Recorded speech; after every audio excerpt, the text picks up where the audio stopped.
Hello again, we are back with the 4th episode, I believe this is, of the Crusader King's pseudo-tutorial thing. And with our eastward expansion checked, I have decided that since one of our courtiers has a claim on the county of Oriel, that guy, we are going to press his claim and attempt to gain the county for ourselves. In order to do that, however, he needs to be one of our vassals. So we are going to appoint him the successor to one of the bishoprics, of the bishop who likes us the least. And then we are going to plot to kill the bishop. And then, once that happens, the claimant will be one of our vassals, and then when we press his claim in the war, he will remain our vassal after the war is concluded. And in order to increase our chances of this plot succeeding, we are going to invite a couple of people and send them some gifts to get a bit of extra plot power.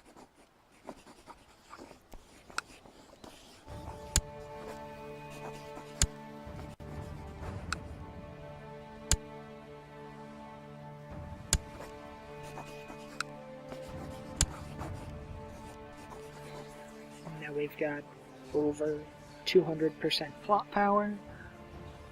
Now, unlike the last time we were plotting against someone, I hope this goes somewhat more smoothly.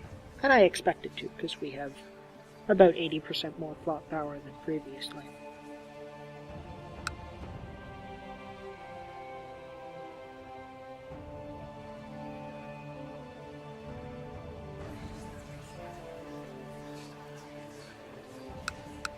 Might as well get one more plotter, just to be safe. The plan may be coming to fruition. We shall have to wait and see.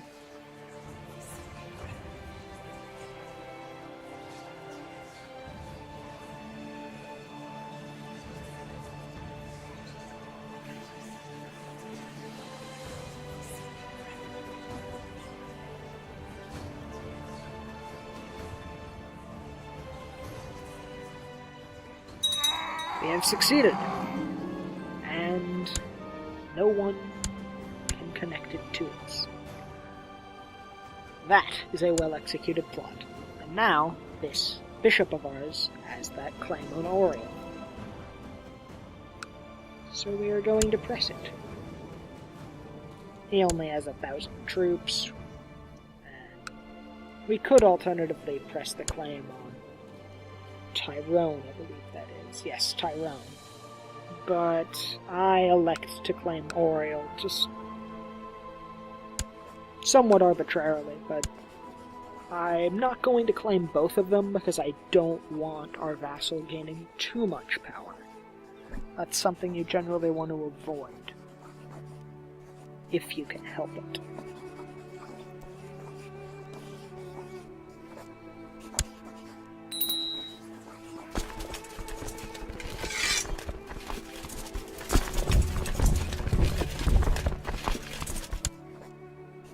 I elect not to call in any of our allies, because I don't really expect to need them. And if we do need them down the line, we can just call them in then. There really isn't much of a time restriction on it.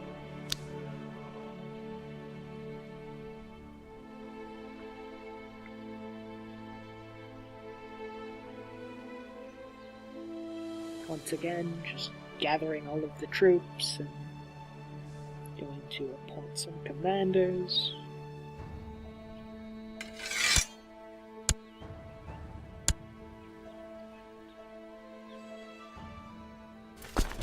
And off we go.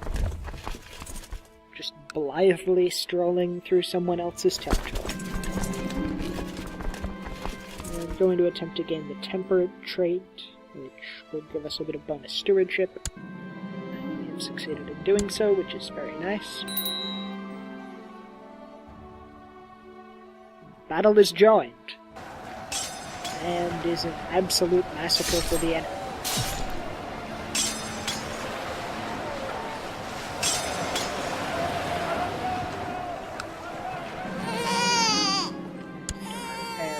some, which is good. Continue the line of succession. And now the armies of Oriel have been crushed, so simply need to besiege their holding in order to gain enough war score to be victorious. So I'm just going to cut to the end of the siege and see you then. Now the war has ended, and we are just going to enforce demands and take the county for a vassal. And what follows is a rather lengthy period of nothing terribly interesting happening, so I'm just going to cut to a point when something interesting happens, and you shall see it then. Now that the war is ended, I am beginning to contemplate how we might go about ending the alliance between Leinster and Brittany, and as you can see, it still exists. So my first thought is that we can try assassinating the Earl of Leinster. Maybe that will end the alliance. So I start a plot against him and begin to invite a bunch of different plotters to join me in this attempt on his life. However, the real turning point in this alliance comes slightly later, as you are about to see.